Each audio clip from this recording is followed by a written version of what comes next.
Rimane un mistero l'identità di uno degli indagati dell'operazione della squadra mobile. L'opinione del sociologo Francesco Pira sulle violenze della movida. Una culletta termica donata per il poliambulatorio dell'isola di Lampedusa. Domani 2 appuntamenti culturali ad Agrigento. Per lo sport finisce l'agonia del Palermo con l'ultima penosa sconfitta. Carmelo Lentini ci parla dei campionati minori. Allo stadio Esseneto ieri la partita della legalità.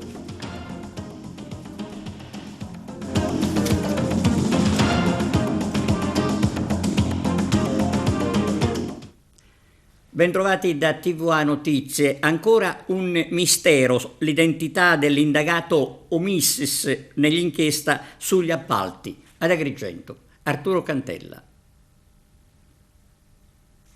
Non si conosce ancora l'identità dell'indagato nella recente inchiesta sugli appalti pilotati, infatti risulta ancora Omissis. Anche nel provvedimento del GIP del Tribunale di Agrigento Giuseppe Zampino. Il motivo è semplice: le indagini nell'ambito dell'inchiesta che ipotizza un giro di tangenti di appalti che sarebbero stati pilotati sono ancora in corso, promettendo altre clamorose novità.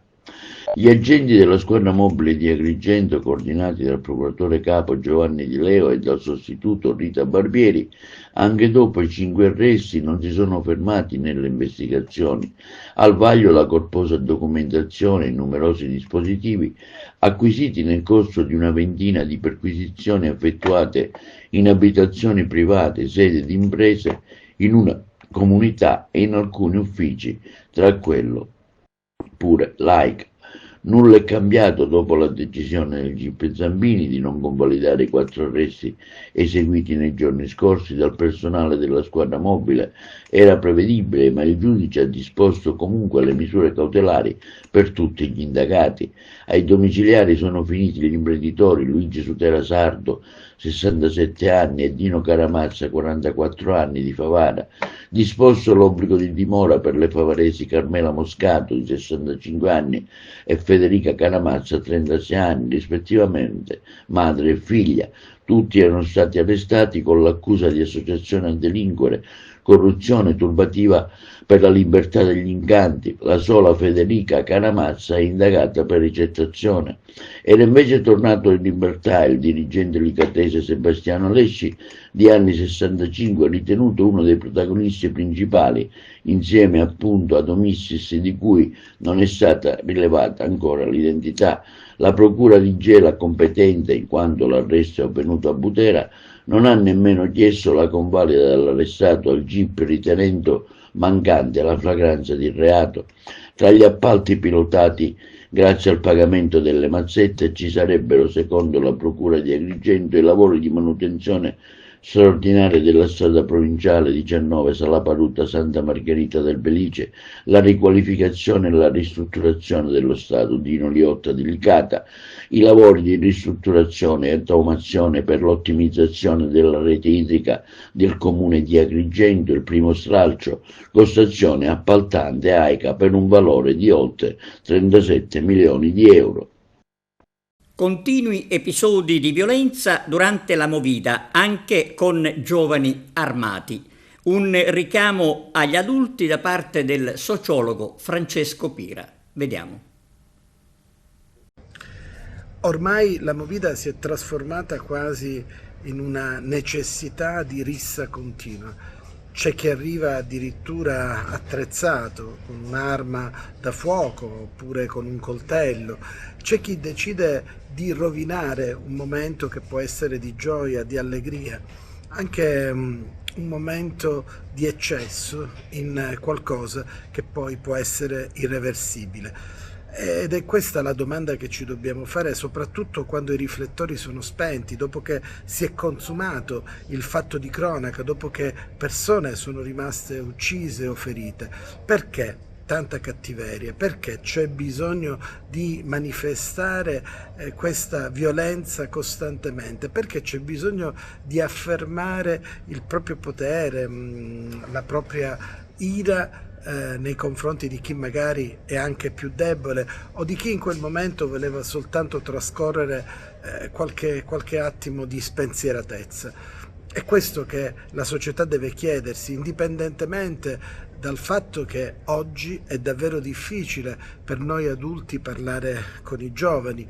Un muro si è creato tra noi e loro, è come se avessimo codici e linguaggi completamente diversi, è come se non riuscissimo più ad intenderci. Perché sta accadendo tutto questo? Ce lo chiediamo, ma cosa possiamo fare per cambiare le regole del gioco? Come le possiamo cambiare? Come possiamo anteporre la spensieratezza, il gioco, la simpatia, la voglia di stare insieme a una recrudescenza che è davvero incontenibile? Ecco, dobbiamo partire dal basso, dobbiamo educare al rispetto dell'altro. Di questo c'è bisogno nella nostra società e c'è bisogno di farlo subito, senza nessun tipo di riserva. Dobbiamo cercare di trovare delle strade nuove per combattere anche delle forme di emulazione che spesso ci arrivano dai social network, ci arrivano dall'uso delle tecnologie. Dobbiamo invertire la tendenza, provare a sviluppare processi educativi in cui adulti e ragazzi si parlano, processi educativi in cui scuola e famiglia si parlano, processi educativi in cui la società torna a fare la società e noi ci sentiamo parte di una comunità. In questo momento sta vincendo l'individualismo, sta vincendo l'egoismo, sta vincendo il cattivismo e tutto questo non lo possiamo completamente permettere. Una culletta termica per il poliambulatorio di Lampedusa, donata dal Movimento Scout Cattolici. Domani la cerimonia. Arturo Cantella. Martedì domani 20 maggio alle 11:30 nei locali del poliambulatorio di Lampedusa sarà consegnata una culletta termica di ultima generazione donata dal MASCI, Movimento Adulti Scout Cattolici Italiani, nell'ambito del progetto nazionale Più Vita alla Vita, lanciato in occasione del 70° anniversario della fondazione del movimento. A benedire e consegnare il presidio sarà Monsignor Alessandro Damiano, arcivescovo di Agrigento. Oltre alla delegazione del MASCI, alla cerimonia parteciperanno tra gli altri il direttore sanitario dell'ASP Antonio Levita, il sindaco di Lampedusa Filippo Mannino. La culletta, un dispositivo aerotrasportabile ad alta tecnologia, sarà destinata all'assistenza dei neonati in condizioni critiche. Con questa donazione celebriamo un'alleanza concreta tra solidarietà e sanità, ha dichiarato Antonio Levita. La culletta sarà utilizzata nei casi di emergenza neonatale. C'era anche la confraternita di San Girolamo della Misericordia di Licata a Roma al Giubileo delle Confraternite e ieri in piazza San Pietro per la messa di Papa Leone XIV. Arturo Cantella. Anche la confraternita di San Girolamo della Misericordia di Licata ha preso parte a Roma al Giubileo della Confraternita, un'esperienza che ha un grande valore spirituale, oltre che rappresentanza a livello nazionale e internazionale, ha commentato il governatore Angelo Gambino, che ha guidato il folto numero di confrati presenti a Roma. L'organo ufficiale della Santa Sede Vatican News ha scritto sul raduno un trionfo di devozione popolare che affonda la sua storia in secoli, che ha dato vita a Roma nel pomeriggio del 17 maggio a 2 processioni di confraternite che anche così hanno voluto celebrare il loro giubileo. Per le vie della capitale romana si sono incontrati alla fine del Circo Massimo nel cuore della città, un mosaico di tradizioni per una fede popolare radicata in Italia, in Europa e in tutto il mondo. Il governatore Gambino è stato anche intervistato dalla mittente della Conferenza Episcopale Italiana SAT 2000. La confraternita è stata presente in piazza San Pietro per la messa di inizio pontificato di Papa Leone XIV, vescovo di Roma e successore di Pietro. Di Licata, provincia di Agrigento, siamo nati nel 1578 e il nostro motto è il Misericordia. Tutta la voce! Gemellaggio tra il gruppo ministranti di Castro Filippo e il gruppo Santa Lucia di Canicattì con il gruppo Santa Maria degli Angeli di Agrigento. E ancora una notizia di carattere ecclesiale: la comunità di Cammarata ha trascorso un'intera giornata nei luoghi del Beato Rosario Livatino. La giornata è stata promossa dall'Azione Cattolica San Vito Martire di Cammarata e vi hanno partecipato i giovani del gruppo Controcorrente. Cronaca: riconosciuto autore dei furti commessi ad Agrigento in alcuni quartieri, tra cui San Leone, è stato arrestato dai carabinieri un giovane agrigentino. È stato riconosciuto responsabile in concorso con altri soggetti di avere messo a segno numerosi furti e 4 rapine fra il centro di Agrigento, Villaggio Mosè, il quartiere di San Leone e quello di Villa Seta. Da gennaio a novembre del 2022 Carmelo Di Maria, di anni 22 e residente a Villa Seta, è stato arrestato dai carabinieri della compagnia di Agrigento in esecuzione di un'ordinanza della Procura Generale della Corte d'Appello di Palermo. Il giovane agrigentino dovrà scontare quindi la condanna di 6 anni e 3 mesi di reclusione.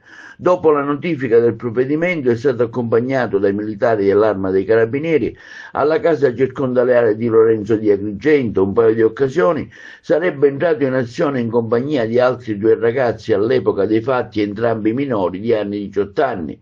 Una ventina sarebbero gli episodi predatori contestati, tra l'altro compiuti a danno dei minorenni, in particolare fra i vari episodi delittuosi quello del furto di un borsello contenente vari documenti e di uno zaino con all'interno degli attrezzi di lavoro riposti all'interno di un furgone, l'utilizzo fraudolento di una carta di credito provento di attività illecita, il furto con strappo e la borsa di una ragazza all'interno di un locale di San Leone, quello di 600 euro posti all'interno della cassa di un esercizio pubblico in via Mazzini, dopo l'effrazione sulla porta di un vetro antipanico del locale, quindi il furto di un paio di occhiali griffati dalla vetrina esterna di un'ottica di piazza Pirandello, quello di 8 paia di occhiali da sole di varie marche dalla vetrina dello stesso negozio di ottica, consumato 24 ore dopo, una rapina con l'utilizzo di un coltello nei confronti di un dodicenne che passeggiava lungo il viale della Vittoria, al quale aveva sottratto la somma di 20 euro e di un cellulare,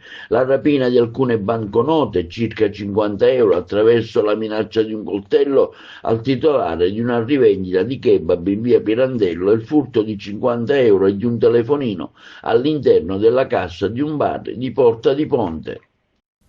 Pulizia della spiaggia a Scala dei Turchi, a cura dei volontari di Mare Amico, il servizio di Arturo Cantella. Il commissario straordinario del comune di Realmonte, Burgio, ha deciso nei giorni scorsi con propria ordinanza di permettere gli ingressi contingentati dei visitatori sulla Scala dei Turchi a pagamento e con prenotazione online. A questo punto l'associazione Mare Amico, che da sempre ha fornito la propria collaborazione per questo progetto, ha organizzato ieri un'operazione di pulizia straordinaria della spiaggia per renderla più gradevole ai visitatori.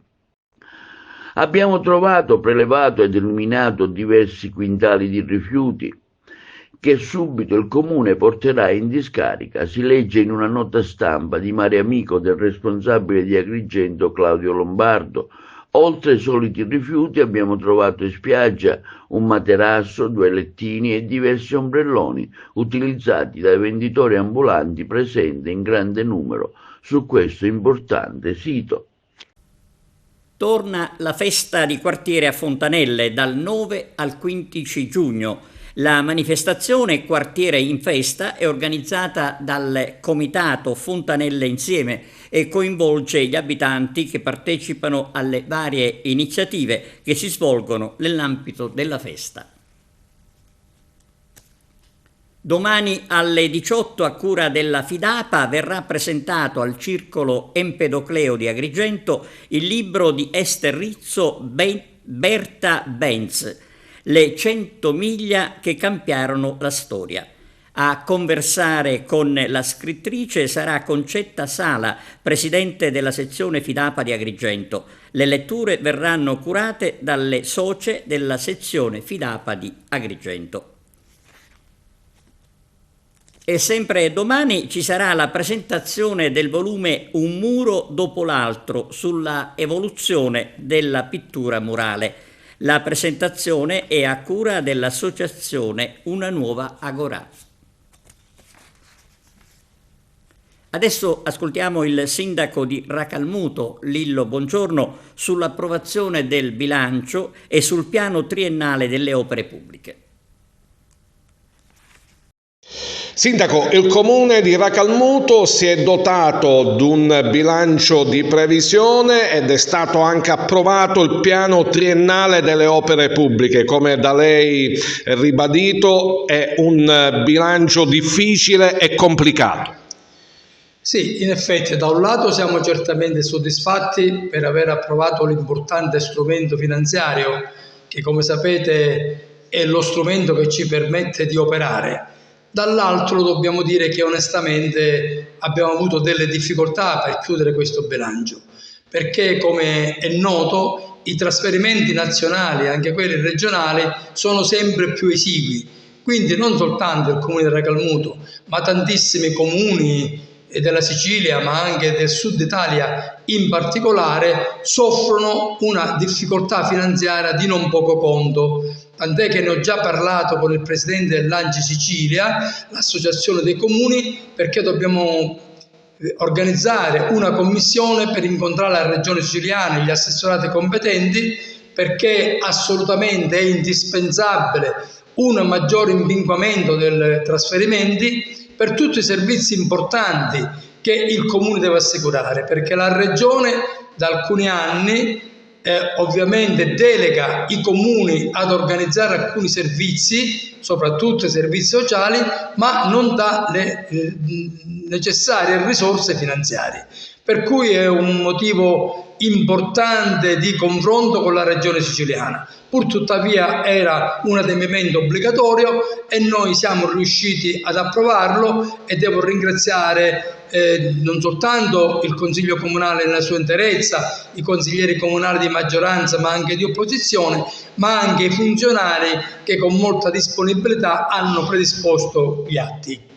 Priorità di questo bilancio, gli stipendi, le utenze, ma soprattutto i servizi scolastici e quelli sociali.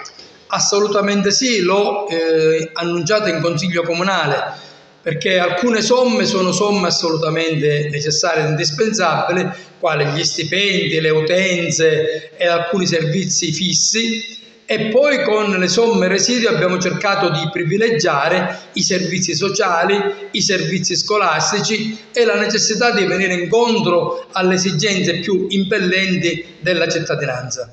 Il comune di Racalmuto da qualche settimana ha istituito un numero verde. Vogliamo dire di cosa si tratta? Eh sì, in effetti è il numero verde che per la verità ha subito qualche piccolo ritardo per delle motivazioni tecniche. Adesso è tutto pronto, abbiamo un numero con il quale il cittadino può fare le segnalazioni.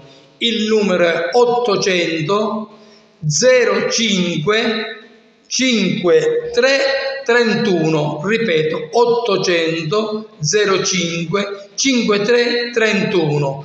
Il cittadino può contattare questo numero, lascia nome e cognome e il numero di telefono per essere eventualmente richiamato e fa la sua segnalazione su problemi vari, guasti, disservizi, tutto quello che ritiene opportuno segnalare all'amministrazione comunale ed eventualmente chiedere qualche intervento specifico. Noi saremo ben lieti ovviamente di cercare di venire incontro alle esigenze che ci verranno segnalate.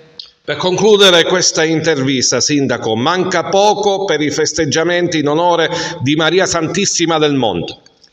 Eh sì, in effetti abbiamo già fatto una riunione sia di giunta di maggioranza, coinvolgeremo anche i gruppi consigliari di opposizione, abbiamo già fatto una riunione con il comitato alla presenza dell'arciprete e quindi stiamo predisponendo tutti gli atti per cercare di fare una festa adeguata alle istanze, alle esigenze, alle aspirazioni della popolazione, pur con qualche difficoltà finanziaria di cui parlavo prima, ma certamente assicureremo una bella festa per la nostra patrona. I giovani devono restare nella nostra terra, quindi le istituzioni hanno fatto, ma devono fare molto di più a che questo si realizza.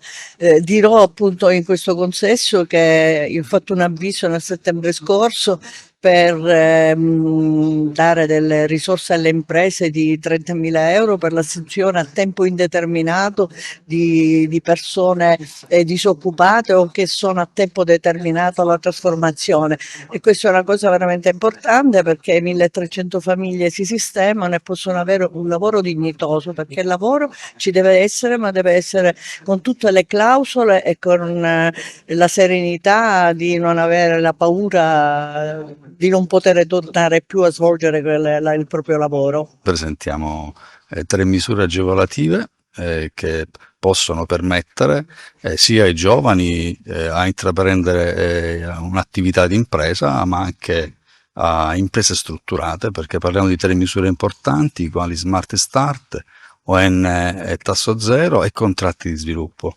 Misure che possono permettere a coloro, soprattutto ai giovani che vogliono intraprendere attività di impresa, di potersi finalmente fermare in Sicilia ed evitare così un'emorragia di giovani che purtroppo ogni anno sono costretti per lavoro ad andare a Nord Italia, se va bene, o all'estero. Iniziamo con i contratti di sviluppo, che sono delle agevolazioni che prevedono per investimenti da 20 milioni a salire, agevolazioni importanti, pari al 75% dell'importo richiesto.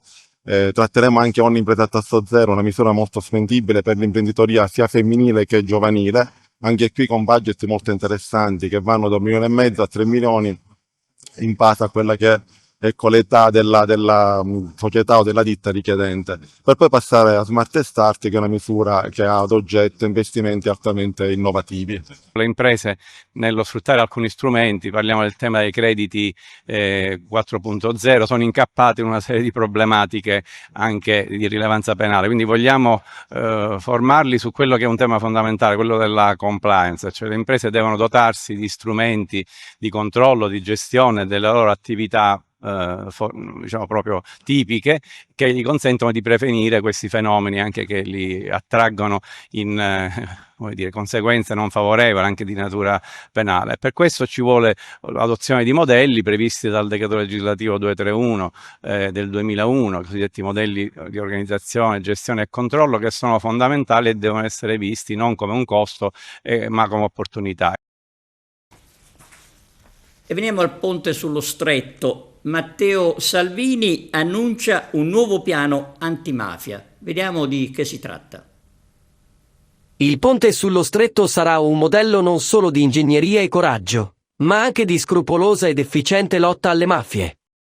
È questa la linea che il vice premier e ministro delle infrastrutture Matteo Salvini intende ribadire nell'incontro in programma oggi, 19 maggio, al MIT con gli esperti e le realtà istituzionali coinvolte nella realizzazione dell'opera, a partire dal Ministero dell'Interno e dalle sue articolazioni territoriali. Il piano anti-infiltrazioni, ispirato a quanto già applicato per le Olimpiadi Milano-Cortina 2026, sarà aggiornato e rafforzato per rispondere alla specificità del contesto calabro-siciliano. Un modello di straordinaria efficacia è già stato sperimentato, fa sapere il Ministero, e sarà applicato anche per il collegamento stabile tra Calabria e Sicilia, fin dalla prima fase dei lavori. In particolare, il controllo sarà attivo già durante le operazioni di esproprio, ritenute particolarmente sensibili, che saranno oggetto di un attento monitoraggio da parte delle prefetture competenti. L'incontro di domani servirà a definire nel dettaglio l'architettura del sistema di vigilanza e prevenzione, che vedrà il coinvolgimento di tutti gli organi deputati al contrasto delle organizzazioni criminali. Il ponte sullo Stretto, tornato al centro del dibattito politico e infrastrutturale nazionale, resta una delle opere più ambiziose e discusse del Paese. Il governo, attraverso il MIT, punta a rafforzare il messaggio che la legalità sarà una priorità assoluta, tanto quanto la solidità dell'opera. Tutte le faglie presenti nell'area dello Stretto di Messina sono note, censite e monitorate, comprese quelle del versante calabrese.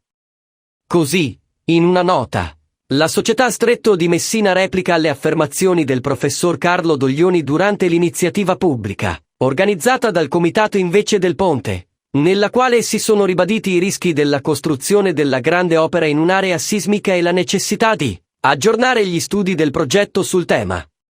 Parlare di accelerazione al suolo è un modo semplicistico e concettualmente errato di affrontare un problema complesso come la resistenza di una struttura a sollecitazioni sismiche. Come è noto a chiunque si occupi di ingegneria sismica, va considerato lo spettro sismico di progetto. Sul tema, i tecnici della Stretto di Messina hanno più volte risposto puntualmente a queste osservazioni. E ribadiscono: il progetto del ponte prevede accelerazioni massime superiori a 1,5 G, allo stato limite di integrità strutturale, e non di 0,58 G come grossolanamente affermato. Sul sito istituzionale della società è anche presente un documento redatto dai progettisti in cui viene confrontato lo spettro di progetto dell'opera con lo spettro registrato in occasione dei terremoti di L'Aquila e Amatrice, citati da Doglioni. Si evince chiaramente che alle frequenze di interesse per il ponte le accelerazioni di progetto sono sensibilmente superiori a quelle registrate nei terremoti di L'Aquila e Amatrice, e quindi le osservazioni di Doglioni sono del tutto prive di fondamento. Si conclude la nota della società: le costruzioni di ponti sospesi in zona sismica avvengono da sempre in ogni parte del mondo in aree con potenziali sismogenetici più rilevanti dello Stretto di Messina, Turchia, Grecia, Giappone, California. Il potenziale sismogenetico dello Stretto di Messina non è in grado di produrre terremoti superiori a 7.1 della scala Richter. Ma se anche accadesse, assicurano dalla Stretto di Messina, il ponte sullo stretto è progettato per restare in campo elastico anche con magnitudo superiore. L'Oscar della musica dance lo vince un Empedoclino, i particolari con Giuseppe Moscato. E Andrea Buccheri, il miglior music performer dei Dance Music Award 2024, gli Oscar della musica dance in Italia. Il trentenne Empedoclino ha sbaragliato l'agguerrita concorrenza di oltre 30 performer e nella splendida cornice di Villa delle Rose a Riccione, ieri sera si è aggiudicato il prestigioso titolo nella finalissima dei Dance Music Award 2024, il più prestigioso premio nazionale dedicato alla musica dance in Italia, un evento che celebra ogni anno l'eccellenza artistica nel settore dei DJ, dei vocalist e dei performer, fino alle figure chiave che fanno vivere le notti italiane nei club e nei festival. Da quasi 15 anni Andrea Buccheri è una presenza fissa nel comparto della nightlife siciliana, ritmo e passione che fin da piccolo lo hanno avvicinato al mondo delle percussioni, studio e impegno che lo hanno portato a diventare il migliore. Questo premio è il frutto di passione, sacrifici, notti insonni e amore infinito per la musica, ha detto Andrea ritirando il premio. Grazie di cuore a tutti, a chi mi ha sostenuto, votato, creduto in me e vissuto ogni beat insieme. È un onore immenso portare la Sicilia nel gradino più alto d'Italia. Questo traguardo è solo nostro. Un traguardo importantissimo che consacra Andrea Buccheri tra uno dei migliori artisti nel panorama dance italiano. Il concorso ha visto inizialmente la partecipazione di oltre 30 performer selezionati da tutta Italia. Dopo una prima fase di votazione online sono stati scelti 10 finalisti per ogni categoria. Le nomination sono state valutate da una giuria di esperti del settore e dal pubblico, combinando voto popolare e giudizio tecnico. I Dance Music Award non sono solo una premiazione, ma una vera e propria festa della musica, un momento di riconoscimento per gli artisti, un'occasione per celebrare i talenti emergenti e per creare connessioni all'interno della comunità musicale italiana. Con questa vittoria Andrea Buccheri consolida la sua presenza nella scena nazionale come uno dei performer più apprezzati e originali, capace di portare ritmo, passione e identità mediterranea in ogni sua esibizione. Perché metti questa casa dritta? Io con te vorrei ballare salsa, tipo soli sulla Rambla, Maria Callas canta. Cosa vuoi da vita? So di libertà, che ti saluti dal balcone alla città. L'eleganza viene dal basso come il jazz. Stanotte saremo 2 stelle del cinema. Italo-America, dammi un bacio, sono un taxicab. Bacio che sa da vedere, sa da vedere, sa da vedere. Baby I love you, nenne ti amo, non lo so se ti suonerà il mio melodico, ma stanotte ti dedico. Vino! Anime core, anime core, anime core, anime core. Italo-America, dammi un bacio, sono un taxicab. Bacio che sa da vedere, sa da vedere, sa da vedere. Linea alla regia per la pausa pubblicitaria. Torniamo tra poco con lo sport. E siamo allo sport, calcio, una stagione senza cuore e senza attaccamento alla maglia, quella del Palermo, che si ferma nel momento che avrebbe potuto segnare una svolta, il servizio. Un Palermo da incubo. Una città dove il tifo non è secondo a nessuno, costretta a subire ancora, mortificata da una squadra che non è squadra, se non riesce a vincere nemmeno la partita che si doveva vincere, o almeno tentarci. Invece niente, come al solito, e sono indifendibili allenatore e giocatori, tutti responsabili dello scempio. Nei commenti sui social al termine della prima partita dei play-off con la Juve Stabia, regolarmente persa, molti hanno scritto «meno male che è finita». Finita cioè l'agonia per una stagione da incubo, dove è mancato il cuore e l'attaccamento alla maglia. E non si può non ricordare, e qualcuno giustamente lo ha fatto in queste ore, Maurizio Zamparini, il patron che ha regalato ai palermitani le gioie che un tifoso si aspetta. E sono indimenticabili i campioni passati da Palermo grazie proprio all'imprenditore friulano che si starà rivoltando nella tomba vedendo il Palermo così ridotto, privo della voglia necessaria per cercare di salvare una bruttissima stagione. E allora meno male che è finita. C'è da dire che Maurizio Zamparini nella stagione 2015-2016 ha esonerato ben 7 allenatori. Facile immaginare cosa sarebbe successo ai giorni nostri con il signor Dionisi, che vediamo guardare nel vuoto e grattarsi la testa, e in conferenza stampa sempre la stessa musica. Il primo tempo non l'abbiamo fatto come avremmo dovuto. E abbiamo dimostrato nelle 38 partite che dopo un risultato molto positivo, il raggiungimento di un micro obiettivo, non siamo riusciti mai ad andare oltre. Il secondo tempo c'è stata una bella risposta, poi siamo stati magari anche avvantaggiati dal fatto che la Canavesi sia rimasta in 10, però il primo tempo potevamo far di più, abbiamo difeso male e con poca intensità. Abbiamo fatto pressing male e con poca intensità, e questo di conseguenza non ci ha permesso di essere efficaci con e senza pali. Questo non mi è piaciuto, però devo rispondere perché non ho parlato nel post partita, però vorrei parlare molto di più di quello che dobbiamo preparare, perché è la partita ovviamente oggettivamente più importante dell'anno e la dobbiamo affrontare sapendo che abbiamo un trascorso, sapendo che abbiamo commesso degli errori e fatto cose positive, però pensando a quello che dobbiamo fare nella prossima non la sbaglieremo. Questo non vuol dire che otterremo il risultato che vogliamo, ma non la sbaglieremo. Carmelo Lentini ci parla adesso dei campionati minori. È stato un fine settimana molto amaro per il calcio siciliano riguardante le maggiori squadre. Il Palermo perde il bus per continuare a coltivare sogni di promozione in Serie A, perdendo di misura a Castellammare contro la locale Juve Stabia, mentre il Messina, dopo anni di professionismo, precipita in D con un bagaglio di debiti che non promettono bene per il futuro. A livello locale agrigentino invece le cose sono andate decisamente meglio. Sabato pomeriggio allo Stadio Asseneto si è disputato il ritorno dei playoff regionali Under 16 tra l'Acregas e lo Sciacca Soccer.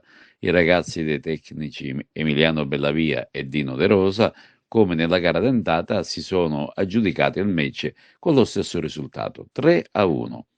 Le reti sono state segnate da Cipolla, Alcocer e Pellitteri. Una gara molto seguita sugli spalti dove si sono assiepati più di 400 spettatori, un vero record per una gara giovanile di calcio.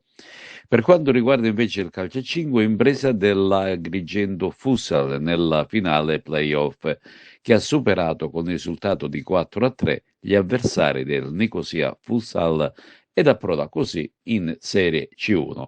Una sfida decisiva disputata al Pala Moncada di Porto Empedocle che consente ai ragazzi del tecnico Burgio di conquistare il salto di categoria. Al primo giro di orologio Agrigento in vantaggio a conclusione di un'azione veloce e finalizzata da Mondes, una rete che consente ai padroni di casa di chiudere il primo tempo con il minimo scarto, nonostante qualche occasione propizia per il Nicosia. Nel secondo partenza fulminea dell'Agrigento che raddoppia con Caltagirone. Il Nicosia agisce rabbiosamente ed accorcia le distanze con Castro Giovanni. Sospinto dai propri tifosi, la compagine dei Templi realizza 2 reti con Franco e Montes, portandosi così sul 4-1. Partita finita? Assolutamente no, perché il Nicosia si organizza e tenta una rimonta segnando un paio di reti con Gottesmark e Castro Giovanni. Il risultato non si schiuderà più e il 4-3 finale premia l'Agrigento Futsal che così accede al prossimo campionato di Serie C1. Per quanto riguarda la terza categoria di Agrigento si sono disputate le semifinali playoff tra le squadre che si sono classificate dal secondo al quinto posto. Questi i risultati: Bovo Marina Montallegro e Atletico Favara è terminata 1-1. Ma va avanti il Montallegro come squadra meglio classificata a fine stagione. Don Bosco Casteltermine Atletico Gattopardo invece è terminata con la vittoria della prima per 2-1. Adesso a contendersi la promozione in seconda categoria saranno Bovo Marina Montallegro e Don Bosco, sfida che verrà disputata domenica prossima 25 maggio a partire dalle ore 16. E ancora calcio, allo stadio Esseneto disputata la partita della legalità con i rappresentanti delle forze dell'ordine nel ricordo dei colleghi scomparsi. Arturo Cantella. Si è svolto ieri il torneo di calcio Interforze, un calcio per la legalità organizzato dalla Questura di Agrigento che si è svolto presso il campo sportivo Esseneto, una giornata all'insegna dello sport e della memoria dedicata agli appartenenti alle forze dell'ordine che hanno perso la vita durante il servizio per cause naturali. Si sono sfidati le rappresentative della Polizia di Stato, dei Carabinieri, della Guardia di Finanza e della Polizia Penitenziaria. La classifica finale ha visto trionfare la squadra dei Carabinieri, seguito dalla Polizia Penitenziaria, quindi la Guardia di Finanza al terzo posto e la Polizia di Stato al quarto.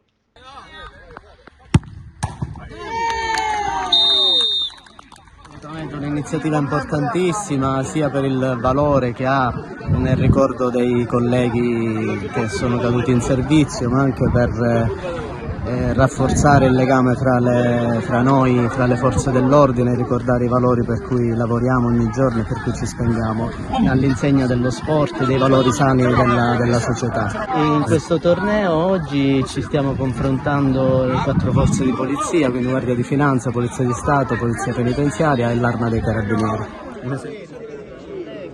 Allora, un pallone si può avere? Regia! È una stazione che viene fatta ogni anno e quindi è sempre un piacere riproporla, soprattutto per gli attori che ogni giorno sono i nostri angeli custodi e sono le persone che ci aiutano a vivere in sicurezza e a vivere con un futuro sempre disponibili al cittadino, sempre disponibili, sempre vicino alla gente e quindi per noi sono i nostri eroi. Le forze dell'ordine sono un esempio per tutti. quindi i nostri giovani sono vicini alle forze dell'ordine e sono un esempio da seguire.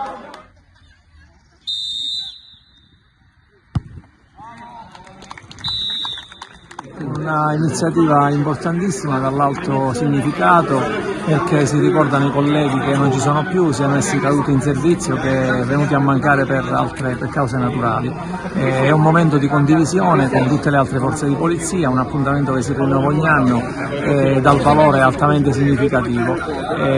Oggi ricordiamo appunto i colleghi che ci hanno lasciato, e proprio in questa manifestazione sportiva, per i valori dello sport racchiude, di correttezza, di lealtà, è diciamo lo scenario ideale per questo ricordo.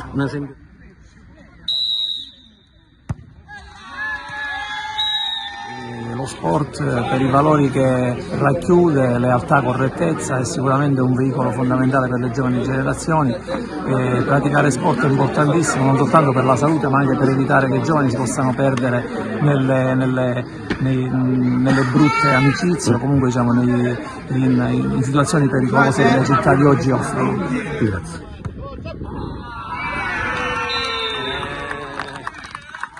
È stata una bellissima esperienza. Era questa l'ultima notizia, grazie per averci seguito. Arrivederci.